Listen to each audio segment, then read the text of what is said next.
నీటిలో రాయి వేస్తే మునిగిపోతుంది. ఏదైనా పండు లేదంటే వెజిటబుల్స్ తీసుకొని వేసామనుకోండి, ఏమవుతాయి? మునిగిపోతాయి. బంగారము, వెండి ఇలాంటివి ఏమైనా తీసుకొని నీటిలో వేసామనుకోండి, ఏమవుతాయి?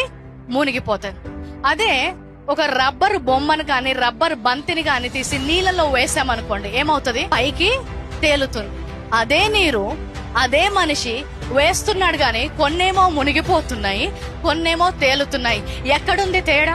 ఏ పదార్థముతో అవి చేయబడి ఉన్నావో దాని ప్రకారము అది మునుగాలో అది తేలాలో నిర్ణయించబడుతుంది, నీటిని బట్టి కాదు. 2 కొరింథీయులు 5వ అధ్యాయంలో ఏమంటారంటే, మీరు ఒక నూతన సృష్టి, అంటే పాత సృష్టి ఒక పదార్థముతో చేయబడింది, ఈ నూతనంగా జన్మించిన వారు ఒక నూతన సృష్టిగా మారారు. కాబట్టి మనం క్రైస్తవులుగా మారినప్పుడు మారేది మతము కాదు, మారేది పేరు కాదు, మారేది జన్మించిన దేశము కాదు, జన్మనిచ్చే తల్లులు కాదు. కానీ దేనితో సృష్టించబడ్డావో అది మారిపోయింది. భౌతికంగా క్షయ బీజంగా జన్మించావేమో, ఆత్మీయంగా అక్షయ బీజముతో జన్మించా. కాబట్టి విశ్వాసం ఉంచిన వారు, అవును ప్రభా, క్షయమైన బీజము కాదు కానీ నేను అక్షయమైన బీజముతో జన్మించినాను, ఇతరులకు జరిగింది నాకు జరగడానికి వీల్లేదు.